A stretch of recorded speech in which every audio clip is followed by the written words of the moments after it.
Hello friends, it's been a while. I've been battling with a cold.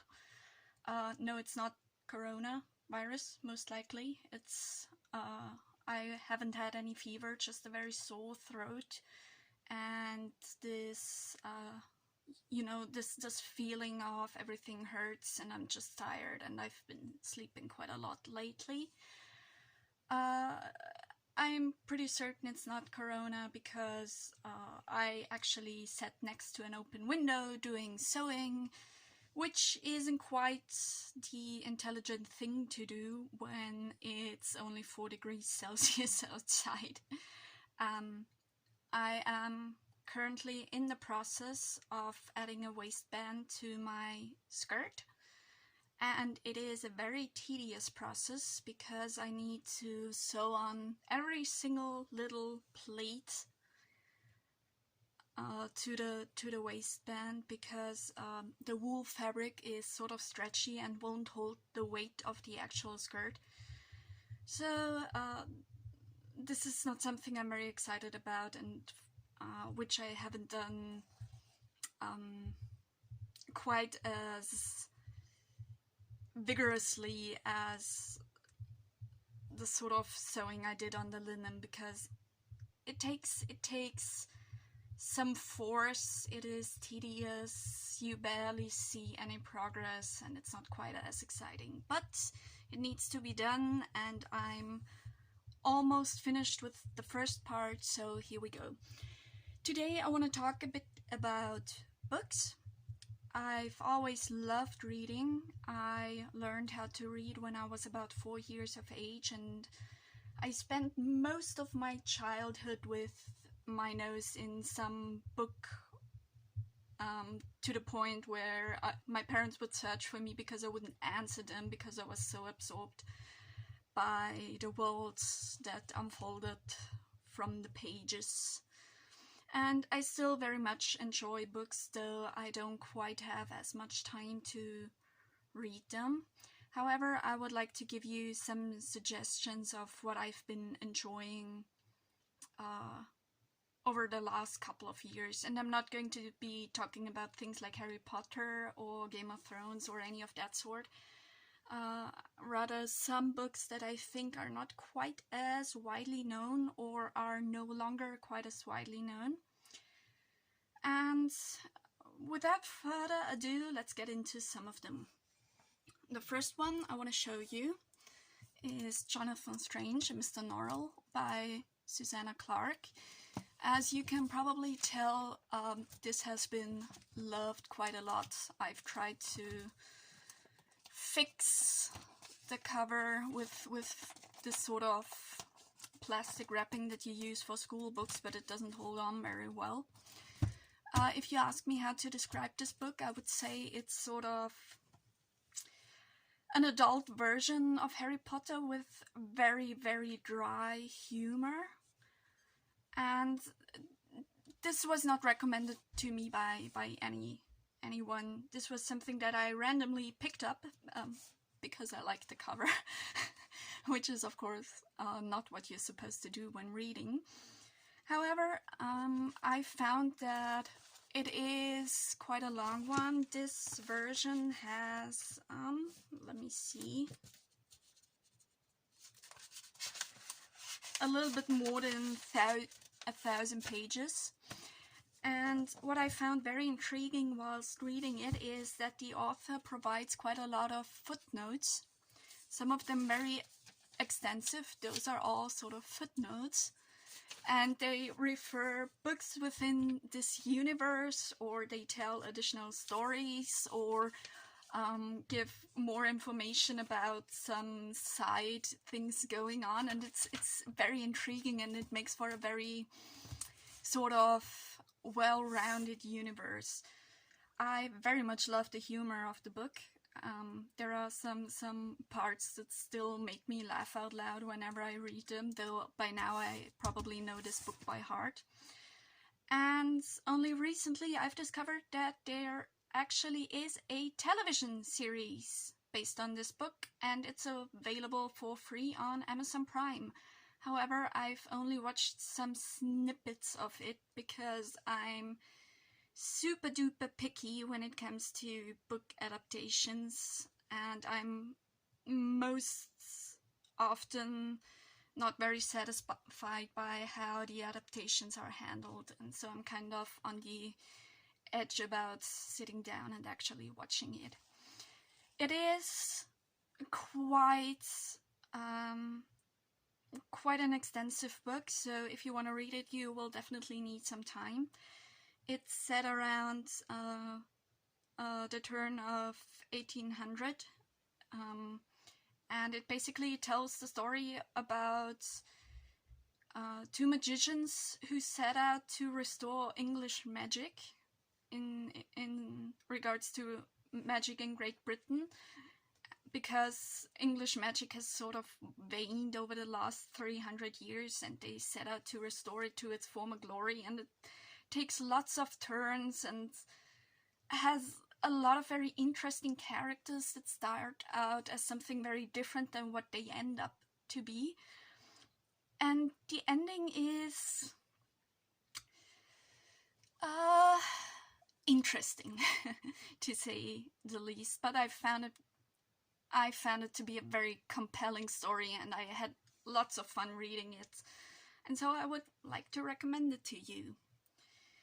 The next book I want to recommend is something very different. It's Geisha of Neon by Mineko Iwasaki, who, if you have never heard of her, is the geisha that was kind enough to her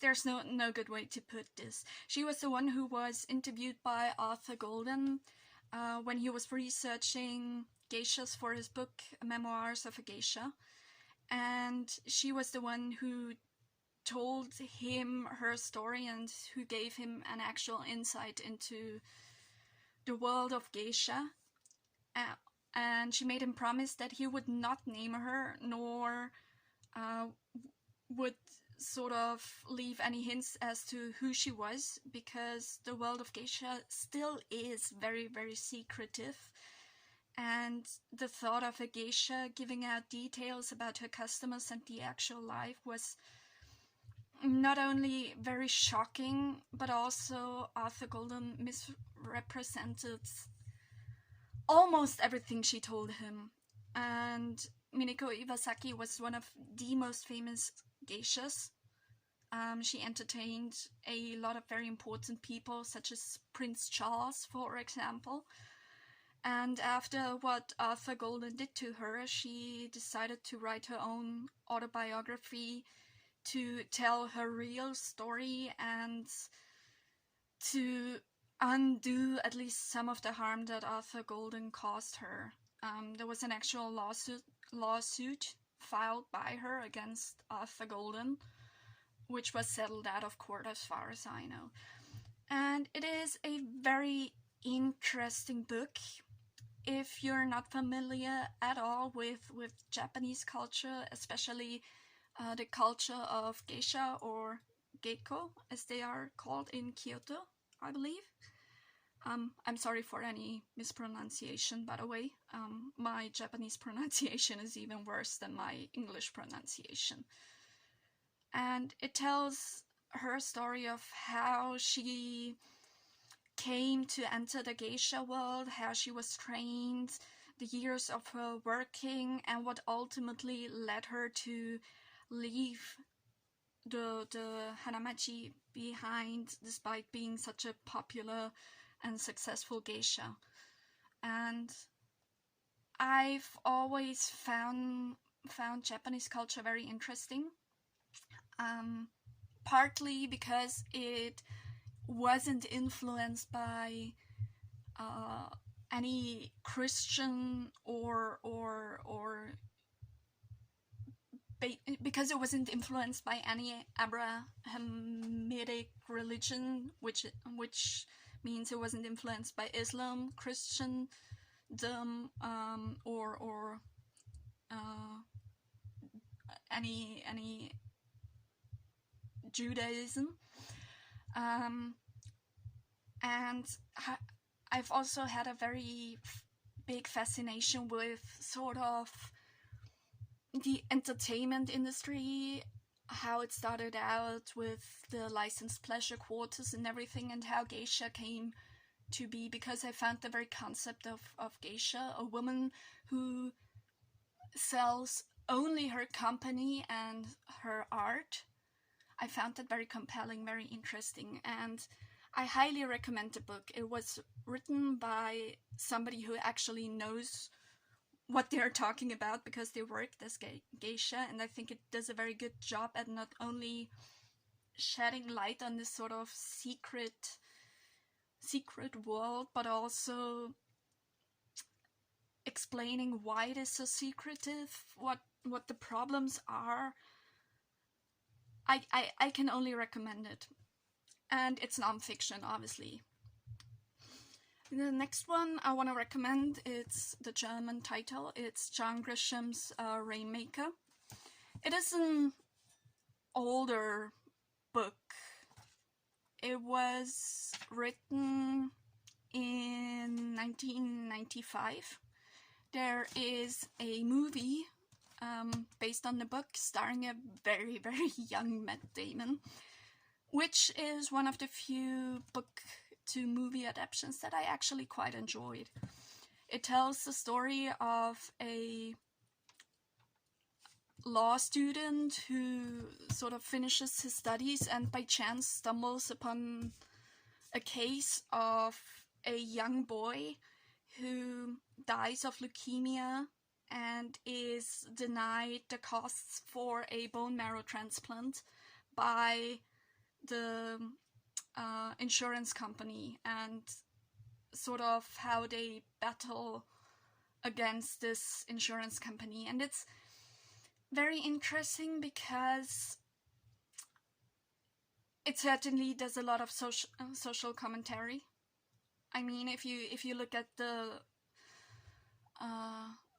health system in the USA as of today, I don't think very much has changed from when this book was written. It also is very, very entertaining.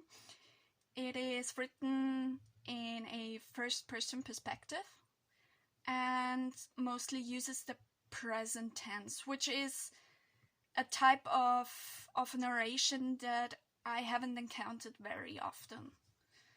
And there are also some really, really funny parts in there, especially in regards to the sort of enemy lawyer and how they manage to play him. And it is a very interesting book as well. It has this specific publication has about 490 pages, so it's not quite as much, but I highly recommend it.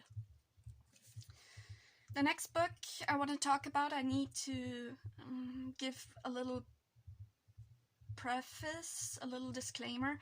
I've always loved detective stories and crime thrillers and that sort of thing. Ever since I was a child, I've loved the Sherlock Holmes stories and Miss Marple and Hercule Poirot, of course, the golden age of detective stories, so to speak. I've loved it so much that I've written my essay for my Matura, my final exam, in English about detective stories and how the hero figure of the all-knowing detective sort of changed to what it is today. And of course, I highly recommend sort of all the classics like Sherlock Holmes, like Miss Marple, Hercule Poirot. They're all great. This is a more modern book, Murder is Not a Fairy Tale, Brother Grimm by Craig Russell. This was also something that I came across by chance.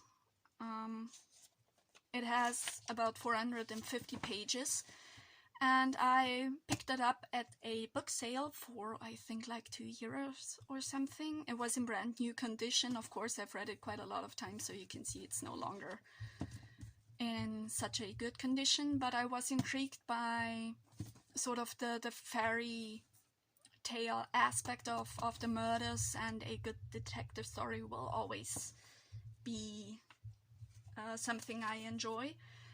The author actually has quite a lot of fascination for Germany and the German language in general, which makes for a very interesting read if German is your mother tongue, because he will sometimes throw in German words followed by sort of the English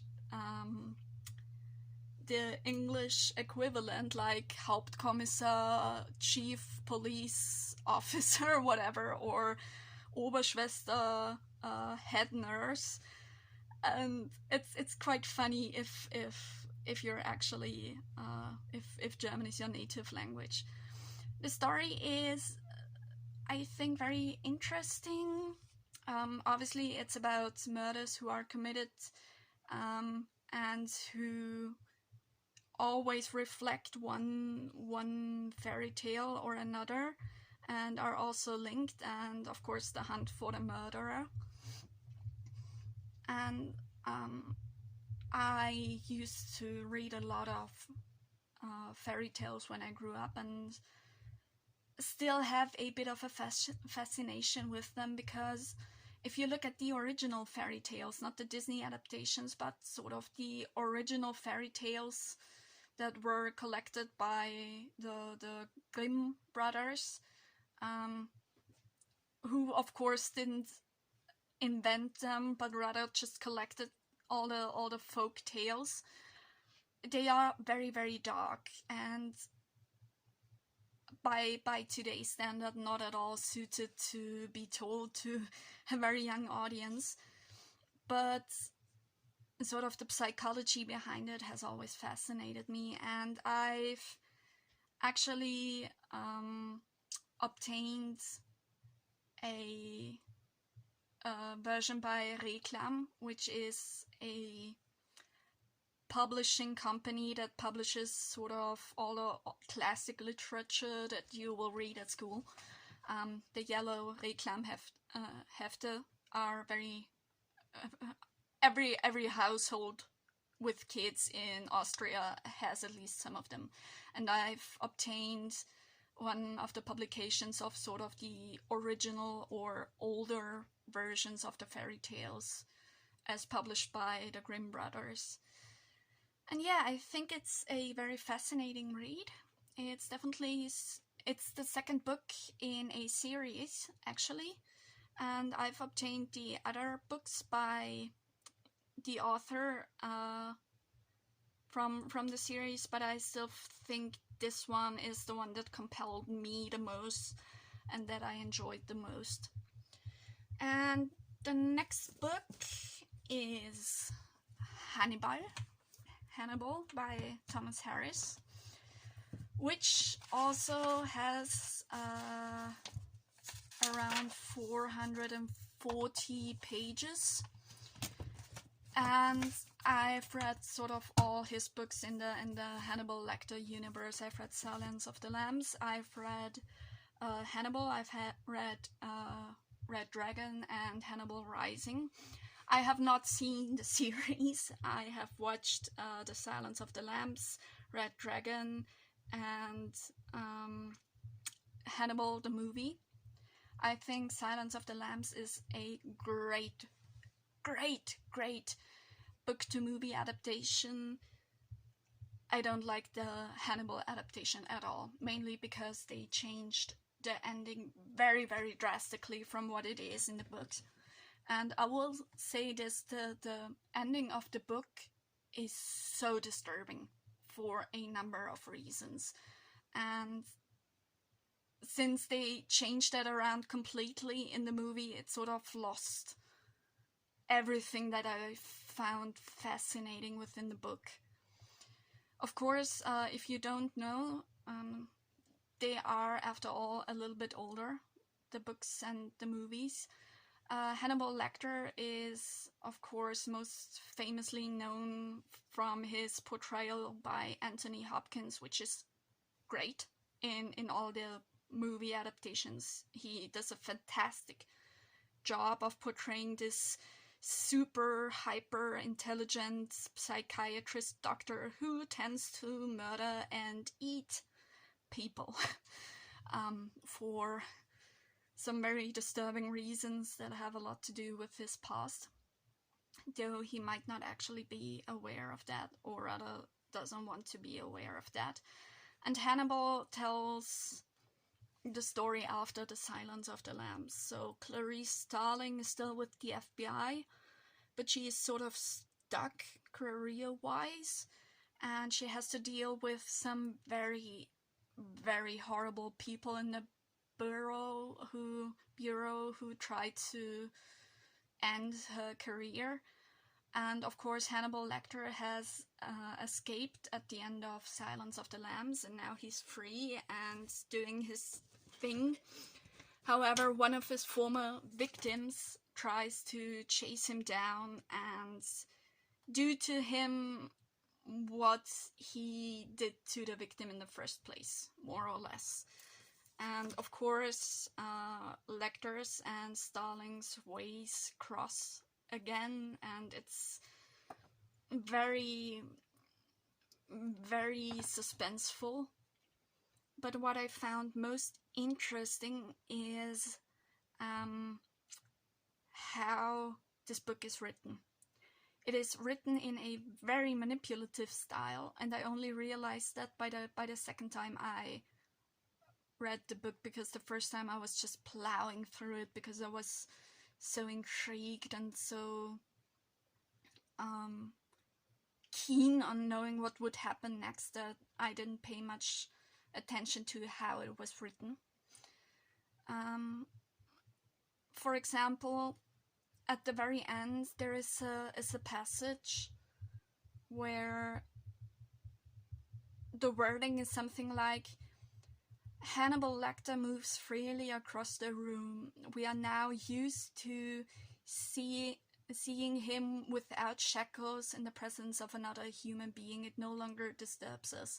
And it's just 2 sentences, but it's something that I completely didn't realize the first time I read it, and I found it very interesting. Of course, I myself have a great fascination with the human psyche, with serial killers especially, everything that has to do with catching serial killers and understanding why they do what they do, which of course isn't quite possible if you're not completely deranged, but sort of understanding the background, understanding what they express with their deeds is something that has interested me greatly. And this book sort of caters very much to that. So if you are fascinated by The Silence of the Lambs or anything similar, I highly recommend you read Hannibal. You do not need to know The Silence of the Lambs or any other Hannibal Lecter book to read this one. Of course, it can help if you have some understanding of the background, but it's absolutely not necessary. And it is very disturbing. It is absolutely 100%. And I by no means want to sort of endear what Hannibal Lecter does in those books, or sort of place him on a pedestal because of his intellect or how he is portrayed, because we have enough romanticization of serial killers in today's world, and I think it's horrible, and it's something that I'm very, very strictly against. But I still find it is a very compelling, very interesting book that takes you into some really dark places of the human psyche. And though it is fictional, I can't help but wonder how many people are actually out there that function in a similar way, not necessarily only to Hannibal Lecter, but also to Clarice Starling and to Mason, the villain, the main villain of the story, so to speak. And I just found it was a very, very interesting read. So if you've already binge watched all the things that you wanted to watch whilst in quarantine, here are some recommendations of books that you might find interesting. At least I've tried to give you a variety of topics and styles and genres, but of course I cannot help but mainly read the genres I'm interested in. So as always, I hope you stay healthy, I hope you stay safe, I hope you stay at home if possible, and you are not on spring break or in a store licking all the products or whatever. I wish you all the best, and I'll see you hopefully soon when this is done. As you can see, it takes quite a lot of time. Bye bye!